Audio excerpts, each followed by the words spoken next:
আজকে ঘুম থেকে উঠেই তাড়াতাড়ি স্নান টান সেরে তারপর বাবা ফল আর সবজি নিয়ে এসেছিল, সেগুলো নামিয়ে দেখছি কি কি নিয়ে এসেছে। আজকে সারাদিনের একাদশীটা কিভাবে পালন করলাম তাই আজকে আপনাদের দেখাবো। Welcome back to my another new blog. কেমন আছেন সবাই?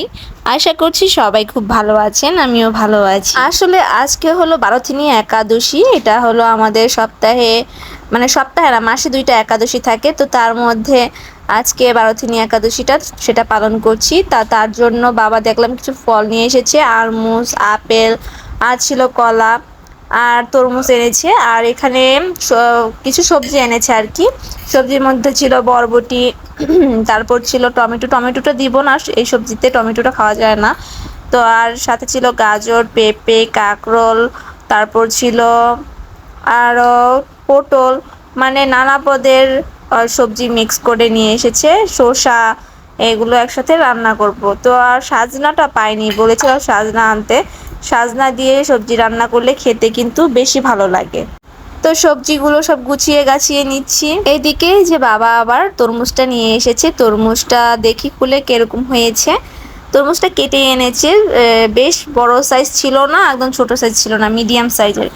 ওয়াও, তরমুজটা একদম পারফেক্ট হয়েছে, একদম মানে রোয়া রোয়া লাল, দেখতে খুবই সুন্দর তরমুজটা, খেতেও নিশ্চয়ই ভালো হবে। তো সকালের পুজো টুজো শেষ করে এখানে আমি রাত্রে সাবু ভিজিয়ে রেখেছিলাম। এটা হলো অরিজিনাল সাবু, ময়দার সাবু না, তার জন্য এটা ভিজতে খুবই সময় লাগে। কাল রাত আমি ভিজিয়ে রেখেছি, এখন পর্যন্ত এই সাবুটা পুরোপুরি গোল ছিল না, তার শক্ত শক্ত ছিল, রাবারই। তার মধ্যে কলা মেখে আর তরমুজ দিয়ে মেখে নিয়েছি। আর এখানে কিছু ফল কেটে নিয়েছি, যেমন তরমুজ, কলা, আরমুজ, 3 পদের আর কি ফল কেটে নিয়েছি খাওয়ার জন্য সকালের নাস্তা হিসেবে। তো যাই হোক, এইগুলো খেয়ে দিয়ে এরপর সবজি কাটা শুরু করে দিব। এইদিকে সবজি কাটা হয়ে গিয়েছে, সব রকমের সবজি কেটে নিয়েছি আমি। এখন এগুলো ধুবো, ধোয়ার পালা। ভালো করে আমি এখন ধুয়ে নিব, ধুয়ে এরপর রান্না বসিয়ে দিব দুপুরের জন্য। আজকে কোনো প্রকার ভাত, রুটি বা কোনো শস্য দানা খাবো না, জাস্ট সবজিটা আর ফলগুলোই খাবো। সবজিটাও রান্না করব কোনো রকমের আর অন্যান্য মশলা দিয়ে না, শুধু জিরা আর ধনিয়া আর একটু শুকনো মরিচ দিয়ে, ধনিয়া না, জিরা আর তেজপাতা আর শুকনো মরিচ দিয়ে আমি সবজিটা রান্না করেছি।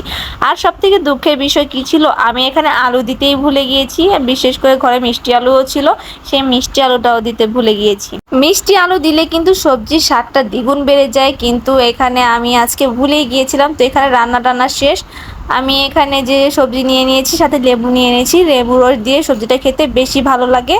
আর এখানে যে কিছু ফল কেটে নিয়েছি, আপেল, আরমুজ, কলা, তরমুজ, সব কিছু। তো এটা হলো আমার দুপুরের।